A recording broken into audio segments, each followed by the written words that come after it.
భూమి మీద బతికిన మనుషులది ఫస్ట్ సింధు నాగరికత అనేది ఆర్కియాలజీ డిపార్ట్మెంట్ వాళ్ళే చెప్పారు. అలాంటిది రాముడు అంతకంటే ముందు నుంచే భూమి మీద ఉన్నాడు అని మీ అపోహ మాత్రమే అని అంటారు అజయ్ బాబు. సరే అండి, భూమి మీద మొట్టమొదట బతికింది సింధు నాగరికత ప్రజలే. దీన్ని కూడా కాసేపు ఆడు ఒప్పుకుంటే ఎక్కడో పర్షియాలో ఏదైనా తోటలో అవ్వ ఆదాములు పుట్టారనే గాలి మాట కొట్టిపారేయాలి ఫస్ట్. ఆడి పుస్తకాన్ని ఆడి మతాన్ని కాపాడుకునే మాటలు మాట్లాడుకుని మాట సావమనండి, ఇవన్నీ ఆడికి ఎందుకు? ఆర్కియాలజిస్టులు చాలా చెప్తారు. ఎందుకంటే చాలామంది ఆర్కియాలజిస్టులు ఈవెన్ భారతదేశపు చరిత్ర మీద రీసెర్చ్ చేసిన వాళ్ళందరూ కూడా మొట్టమొదట బ్రిటిషర్సే. ప్రాబ్లం ఏంటంటే భారతదేశంలో ఏ రోజు కూడా మన పూర్వీకుల యొక్క అవశేషాలని దాచుకునే అలవాటు లేదు, ఇప్పటికీ లేదు. ఈరోజు కూడా చూడండి, ఎవరింట్లో అయినా వ్యక్తులు పెద్దవాళ్ళు చనిపోతే వాళ్ళ తాలూకు వస్తువులన్నింటిని కూడా వాళ్ళతో పాటు తగలబెట్టేస్తారు, లేకపోతే ఎవరొకరికి ఇచ్చేస్తారు. ఎందుకంటే వాళ్ళ జ్ఞాపకాలు ఉంటే మనం ఇంకా ఇంకా వెంటబడి బాధిస్తూ ఉంటాయి అని చెప్పేసి. సో ఫస్ట్ నుంచి ఇక్కడ కూడా చరిత్రను రాసుకోవటం, చరిత్రను దాచుకోవటం అనేది లేదు. ఈరోజున ఛత్రపతి శివాజీ మహారాజ్ చరిత్ర మీకు కనపడదు, రాణా ప్రతాప్ చరిత్ర మీకు కనపడదు, అలాగే లలితాదిత్య చరిత్ర మీకు కనపడదు, దాహిర్ చరిత్ర మీకు కనపడదు. ఎందుకు కనపడదు అంటే మన దేశపు రాజులు ఎవరు కూడా చరిత్ర మమ్మల్ని గుర్తుపెట్టుకోవాలి అనే స్థాయిలో వాళ్ళ ఆశలు లేవు, వాళ్ళ కోరికలు లేవు. కానీ గుర్తుపెట్టుకోండి, బాబర్కి తన ఆటోబయోగ్రఫీ ఎవరు రాశారండి? బాబరే రాసుకున్నాడు, బాబర్ నామా అని చెప్పేసి.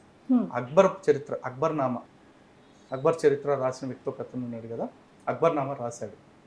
అతను ముస్లిం, అతను అక్బర్ కోర్టులో పనిచేశాడు, అతను రాసింది. తర్వాత షాజహాన్ చరిత్ర, వీళ్ళందరూ చరిత్రలు రాపించుకున్నారు పనిగట్టుకుని, షాజహాన్ నామా, అక్బర్ నామా అని చెప్పేసి. వాళ్ళు రాపించుకున్న చరిత్రలో వాళ్ళని వాళ్ళు హీరోలుగా చూపించుకోకుండా వాళ్ళు చేసిన యదప్పలు ఎవడన్నా రాసుకుంటాడా? ఒక సామెత ఉంది ఆఫ్రికాలో, ఎప్పటి వరకు అయితే సింహాలు తమ చరిత్రను రాసుకోవో అప్పటి వరకు వేటగాడే హీరోగా కనపడతాడు. ఈరోజు భారతదేశం బతుకు కూడా అంతే. మన వాళ్ళు ఎవరు కూడా చరిత్రలు రాసుకోకపోవడంతో ఆ తురకలు ఎవరైతే పర్షియా నుంచి, మంగోల్ నుంచి, లేకపోతే అటు అరబ్ దేశాల నుంచి వచ్చారో వాళ్ళు చేసిందే నీతి, వాళ్ళు చేసిందే ధర్మం అన్నట్టుగా ఇప్పటికీ ప్రచారం అవుతుంది. నిన్న మొన్న చావా సినిమాని చూడండి, సంభాజీ మహారాజు ఒక ఉమనైజరు, లేకపోతే ఇంకోటి అంటున్నారు. నిజంగా సంభాజీ మహారాజు ఉమనైజర్ అయితే ఔరంగజేబు గారు నలుగురు అందగత్తెల్ని అరేసేవాడు. పక్కలేటు అన్న కొత్త కాదు కదా. ఆల్రెడీ ఛత్రపతి శివాజీ మహారాజ్కే తన కూతుర్ని అరేసాడు. చరిత్ర చెప్తున్న మాట ఇది. పోనీ సంభాజీ మహారాజు ఎవరి పెంపకంలో పెరిగాడు? చిన్నప్పుడే తన తల్లి చనిపోతే తను జీజాబాయి పెంపకంలో పెరిగాడు.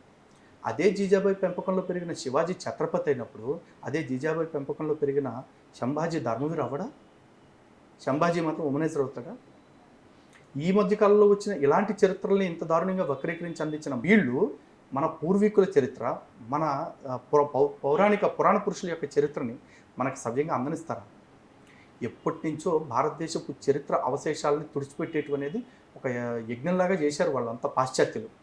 అందుకు ఈరోజు రామాయణానికి, భారతానికి సంబంధించిన అవశేషాలు, ఆధారాలు మనకు దొరకట్లేదు తప్ప చరిత్రలో జరక్క కాదు.